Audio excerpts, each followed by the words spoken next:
এর আগেও প্রধান উপদেষ্টা জানিয়েছেন যে ফেব্রুয়ারিতে নির্বাচনের বিকল্প সরকারের হাতে নেই, তাহলে সন্দেহ কেন? আসলে রুমিন ফারহানা কিন্তু খুব চমৎকার ভাবে ব্যাখ্যা করেছেন যে আসলে কেন মানুষের সন্দেহটা রয়ে গেছে। এখানে আসলে সবই উনি বলেছেন প্রায়।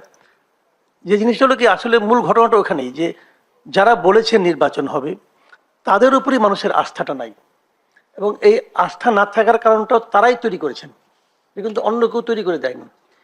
যেমন ধরেন শুরু থেকে কিন্তু টের পাওয়া গিয়েছে যে অনেক উপদেষ্টা কিন্তু বলেছেন, বলার চেষ্টা করেছেন যে তারা আসলে অনেক দিন থাকতে চান, এবং যেটা রাজনীতিবিদরা 52 বছরে পায় না সেটা তারা করে দেখাচ্ছেন। এই ধরনের যে হামবরা ভাব উপদেষ্টাদের মধ্যে, এটার কারণে মানুষের মধ্যে একটা ধারণা তৈরি হয়েছিল তারা বোধহয় আসলে দীর্ঘদিন থাকার জন্য এসেছেন। অনেকে তো এমনও বলতে শুনেছি উনি আজীবন থাকবেন, এটা নাকি জনগণ নাকি এটা চায়, এটা নাকি জনগণের দাবি। তো এগুলো যখন কোনো কারণে একবার দেখলাম প্রধান উপদেষ্টার খুব মন খারাপ হলো, উনি আর থাকবেন না বলে সিদ্ধান্ত নিলেন, এবং সেটা উনি বললেন ওনার খুব ঘনিষ্ঠ একজন পলিটিক্যাল লিডারকে, নাহিদ ইসলামকে। উনি ওনার সঙ্গে দেখা করে এসে বাইরে এসে বললেন যে উনি আর থাকতে চান না, উনি পদত্যাগ করতে চান।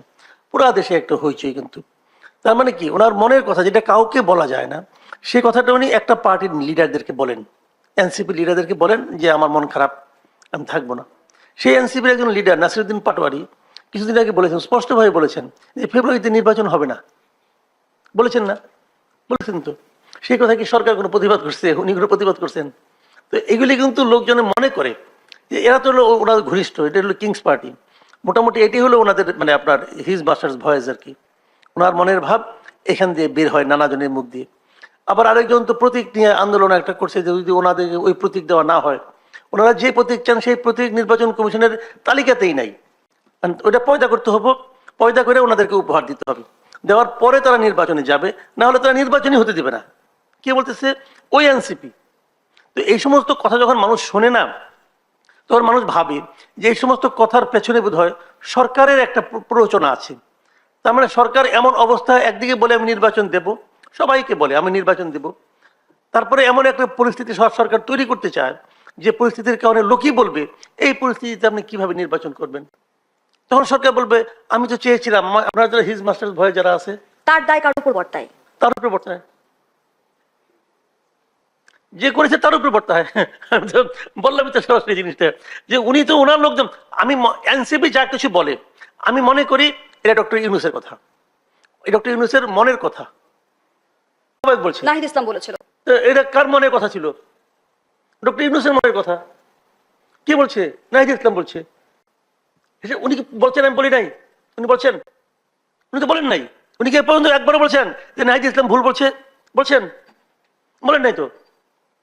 কাজে নাহিদ ইসলাম ওখান থেকে বেরিয়ে এসে ওনার ডক্টর ইউনূসের সঙ্গে দেখা করতে বিএনপি লিডাররা আপনার হয়ে থাকে, কি বলে আপনাকে, ধর্ণা দিয়ে থাকে। নাহিদ ইসলাম ইচ্ছে করলে যে দেখা করতে পারে, পারে তো। ডক্টর ইউনূস বলছে ফেব্রুয়ারিতে নির্বাচন হতে হবে, নাসিরুদ্দিন পাটোয়ারি বলতেছে ফেব্রুয়ারিতে নির্বাচন হবে না। কোনো আকার ইঙ্গিত না, কিন্তু স্ট্রেট উচ্চারণ করেছে।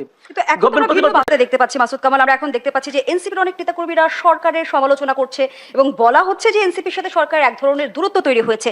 সত্যি কি দূরত্ব তৈরি হয়েছে? কে বলছে দূরত্ব তৈরি হয়েছে? কথাটা কে বলছে? বলেন কে বলছে? যদি দূরত্ব তৈরি হতো, এত দল থাকতে একটা অনিবন্ধিত দলের দুইজন লোককে নিয়ে উনি আমেরিকা যায়? কে বলছে দূরত্ব তৈরি হয়েছে? নাটক রে ভাই, এগুলো এক একটা নাটক। আর তারা মনে করেছে এই দর্শকরা নাটক বুঝে না।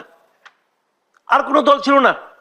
আমি তো আজকে চ্যালেঞ্জ দিয়ে বলতেছি, ইসলামী আন্দোলন যে ভোট পাবে তার অর্ধেক ভোট কি এনসিপি পাবে? যদি ফেব্রুয়ারিতে ইলেকশন হয়, মাসে মাসে আলাপ করেন। নিয়ে গেছে মানব ঢাল হিসেবে ব্যবহার করার জন্য, আর এনসিপি কে নিয়ে গেছে আওলা বাজানোর জন্য।